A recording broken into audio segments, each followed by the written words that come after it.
Hey guys, welcome to Discover List. Today we are going to explain Badland 2024.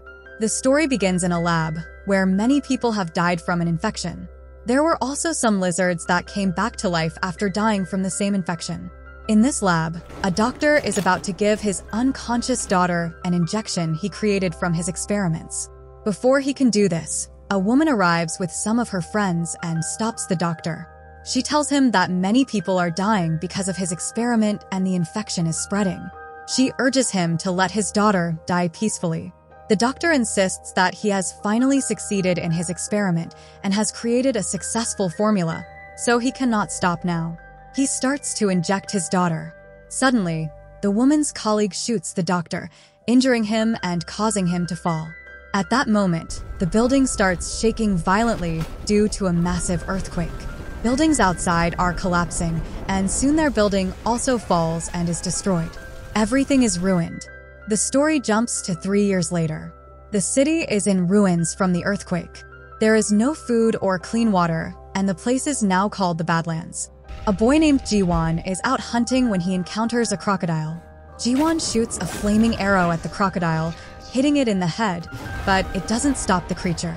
The crocodile charges at Jiwon, who hides in a car to save himself.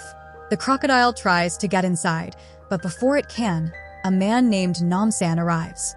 Namsan pulls the crocodile out and kills it with his weapon, saving Jiwon's life. After the destruction, Jiwon and Namsan live together. In this harsh environment, they hunt and gather food for themselves and others, earning the name Badland Hunters. Many people live in the settlement, working to clean water and make it drinkable. One of these people is a girl named Lee, who lives with her grandmother. Namsan prepares crocodile meat and distributes it to the people, accepting water or other essentials in return, as money is worthless in this era. Lee, who is talented at drawing, makes a sketch for Namsan, which he likes a lot, so he gives her a big piece of meat. One day, goons arrive in a car to capture some people. When they try to take Lee, Jiwon steps in and fights them, but they outnumber him and start beating him. Namsan intervenes, bravely fighting off the goons by himself. He tells them to inform their boss not to mess with this area, declaring it as his territory. Hearing Namsan's name, the goons quickly flee. Lee and her grandmother then return home. Later, as Namsan and Jiwon are heading back, they notice some people near Lee's house and rush over to see what's happening. A woman introduces herself as a teacher and says she has come to take Lee and her grandmother. She explains that the government has set up facilities with food and clean water inside a building. They are instructed to bring young children and their parents there to ensure the survival of the next generation. Namsan says that if there is clean water, the goons will attack, right? The woman replies that they have soldiers deployed outside to stop any goons from entering the building. She explains that they teach the children and provide work for the parents. The elderly are also well taken care of. Before proceeding further in the video, we would like to show you an overview of our channel. Many of you watch our channel and like it but do not subscribe.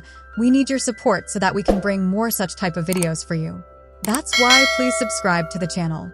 Lee asks the teacher if they can take Namsan and Jiwon with them. The teacher says they can't because Namsan and Jiwon aren't family members. Namsan reassures Lee, telling her not to worry and that they will visit her. He encourages her to go if she wants to. Lee takes her grandmother and leaves with the group.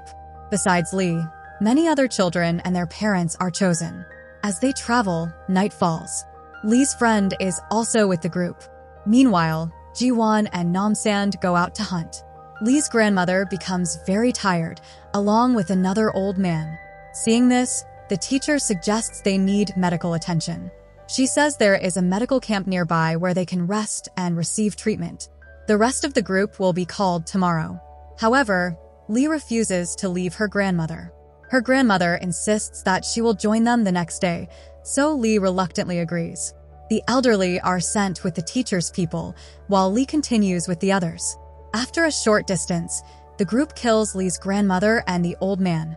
Coincidentally, Namsan and Jiwon arrive to hunt and witness the murder. Jiwon rushes to stop them, but the attackers start shooting at him. Namsan fights back and kills them all. However, the dead people rise and start fighting again.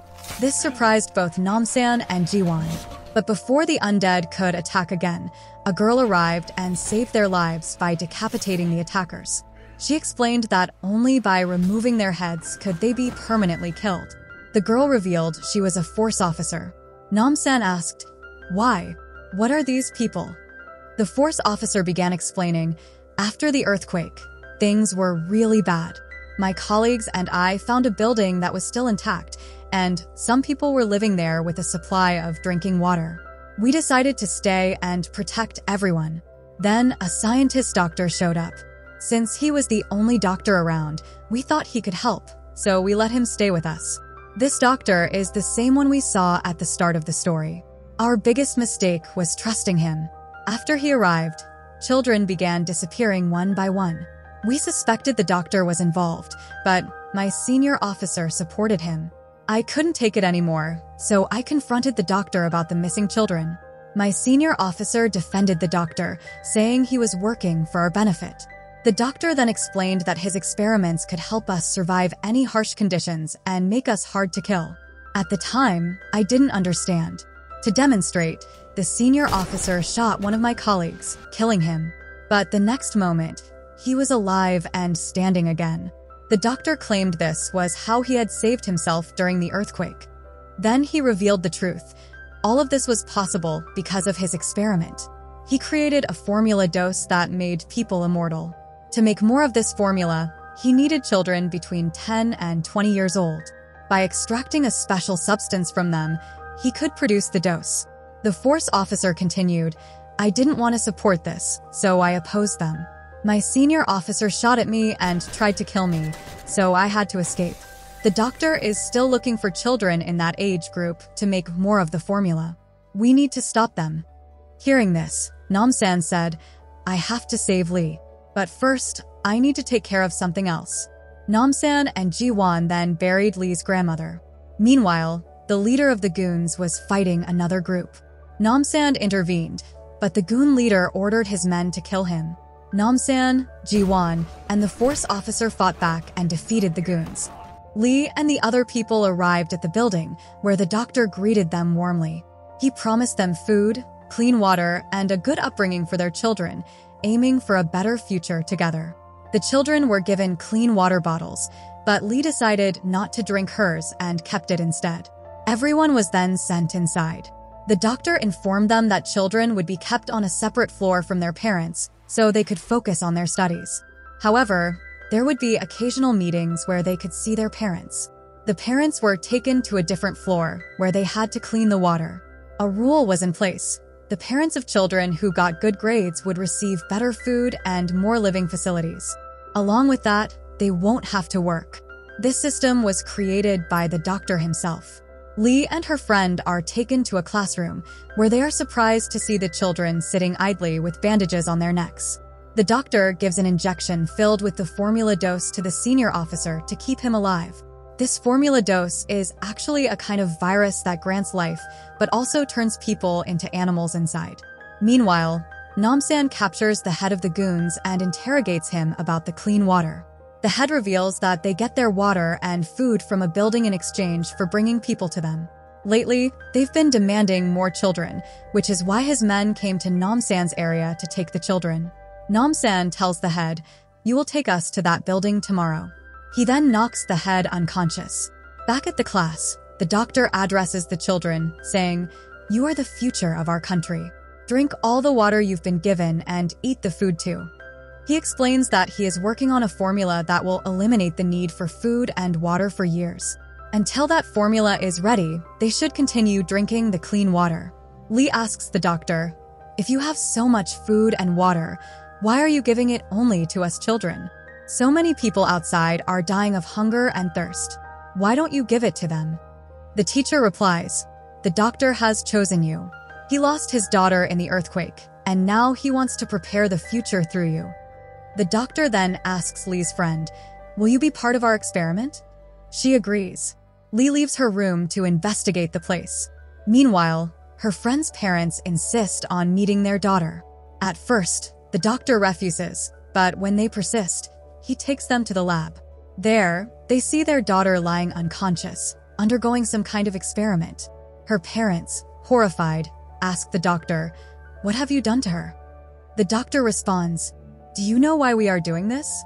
We extract a special liquid from these children's throats that diminishes with age. At this age, we must remove it. With this liquid, I have created a formula that makes people immortal. This is how I kept my daughter alive." He then shows them his daughter, whose body is only half intact but still alive with a beating heart. Seeing their daughter's condition, the parents are terrified. They try to wake her up by touching her, despite the doctor's warnings. As they do, she starts drooling and suffering, eventually dying in their arms. Devastated and enraged, the parents confront the doctor, who then kills them too. Lee, hiding nearby, witnesses everything. The doctor notices her and becomes ecstatic, seeing her as his last hope. He captures her and puts her in a machine designed to extract the liquid from her throat. He explains, "The water we gave you to drink makes our work easier. After drinking it, the special liquid gathers in your throat, which I can then remove." He marks Lee's throat to begin the procedure. Meanwhile, Namsan, Ji-won, and the force officer are led towards the building by the head of the goons. They are stopped by a soldier, but Namsan fights through, eliminating the soldiers and advancing forward. Eventually, they enter the building with the truck.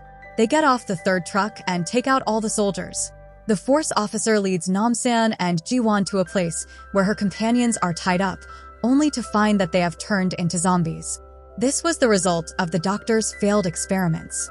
Before the zombies could harm them, they start fighting and killing the zombies. Namsan tells the others to go up and save Lee while he handles the zombies. On the way, the force officer encounters her senior officer and begins to fight him. Ji-won continues forward. During the fight, the senior officer's eyes reveal strange changes due to the experiment. He beats the force officer badly and throws her out of the building, leaving her unconscious. Ji-won comes out with the teacher at gunpoint, just as Namsan finishes off the zombies. Namsan tells Ji-won, "You go ahead. I'll deal with the senior officer." In the lab, the doctor tells Lee that they didn't need the old people, which is why her grandmother was killed. Lee is heartbroken. The doctor extracts the liquid from her body and makes the medicine, injecting it into himself. However, it makes his condition worse, causing strange scars to appear on his face. Lee smiles and says, "I didn't drink the water you gave me. So, how did you get that liquid inside me? You're going to die now." The doctor is confused and panicked. Namsan fights the senior officer, but his attacks have no effect. Finally, Namsan uses a broken window to mark the officer's throat, killing him. Meanwhile, a female soldier attacks Ji-won. Taking advantage of the situation, the doctor puts his daughter in a bag along with some injections and throws a bomb as he leaves. There was an explosion, but Ji-won managed to save himself and Lee. The parents of the children below were terrified to see it. They caught the doctor trying to escape and started beating him. Meanwhile, the force officer regained consciousness, but the doctor had gone mad and started shooting everyone with a gun, not realizing his daughter was in the bag. One bullet hit her, and when he opened the bag, he found her dead. He started crying uncontrollably. Seeing him like this, Lee asked, "Couldn't you save your daughter?" This angered the doctor, and he aimed the gun at Lee, but Namsan shot him, ending him. Everyone was relieved that the problem was solved, and no one's life was in danger anymore. The force officer decided to stay in the building. When Namsan returned with Ji-won and Lee, they stopped by Lee's grandmother's grave. Lee cried a lot. A few days later, we see Lee living happily with Namsan and Ji-won, who have become like family, taking care of each other. And that's how the film ends. Thanks for watching this video.